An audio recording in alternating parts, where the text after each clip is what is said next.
My name is Pheobe Howe. I'm doing drama and performance, and a second ago you saw one of the workshops that I'm doing, sort of the last workshop in a 10-day period. It's for theatre skills, and I'm the director for it.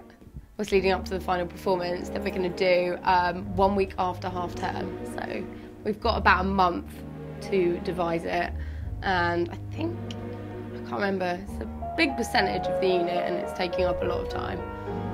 I hate saying it, I get really embarrassed about saying it, because my friend, when people are like, oh, what do you want to do? Oh, you're doing drama performance, do you want to be an actress? I find it a really embarrassing thing to say. I don't know why I get really embarrassed. I think I might just start making up something else that I want to do. Because it's one of those things that everyone wants to do, and it's such a hard profession to get into, and it just seems almost an arrogant thing to be saying, I'm going to be an actress, yeah. So there's this weird, like, Hollywood thing where it's sort of, like, idealised to become an actress, and then there's people being like, I want to be an actress, even though I don't really know what it is, or anything like that. There are those people out there saying it and not really doing it, and just being like, yeah, I'm going to be an actress. What the role almost entails is not having any inhibitions, and not kind of giggling and throwing yourself wholeheartedly into it, and allowing the director or whoever, as like an actor purely and not anything else, not any of the other roles, to manipulate you and use you as you want, and to be able to open up all pathways and not having anything closed off. You've got to be really open. It's with emotions, with everything, and kind of be like nude, like in metaphorically, or maybe not metaphorically, however the director wants to use you. That's the important thing, I think, about the role of it, but the most important thing about why, you've got to, I think, if you're going to go through all of that and do all of that, I think you've got to understand why you're doing it in the first place.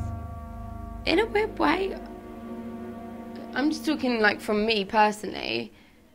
When you watch something on telly and you feel like a lot of empathy for that person, and you feel really emotional, and even if you've never experienced it, you can imagine, you think about what would it be like if this was actually happening to me right now, and you feel the emotion from it because you can understand that, say if I've never had an abortion, but if I was to go through that, and you can kind of think about in your mind, like you build that up on the, like you think, okay, who am I?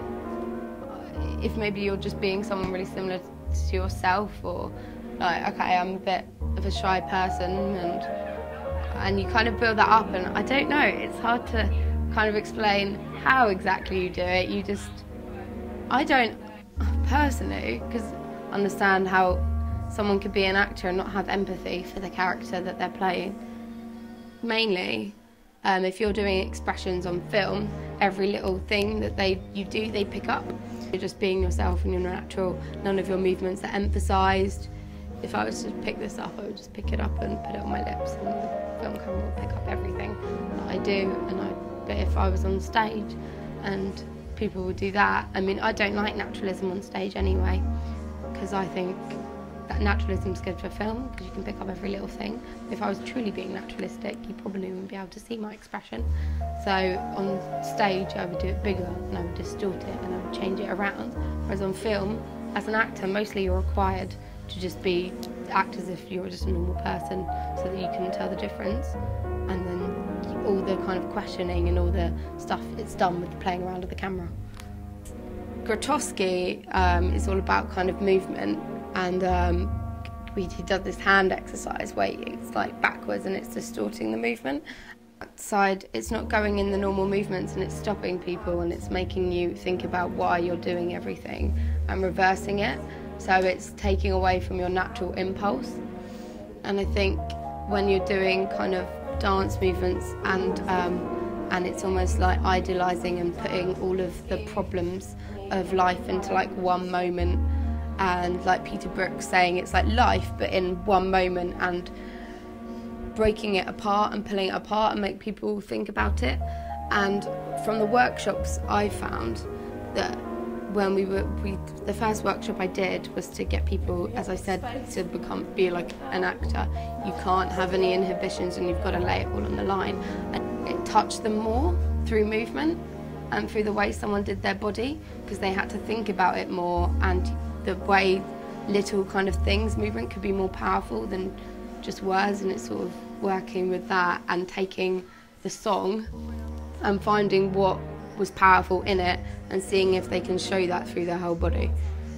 I become able to work with people more. It's very good, because especially it's almost like practice before you get into the industry.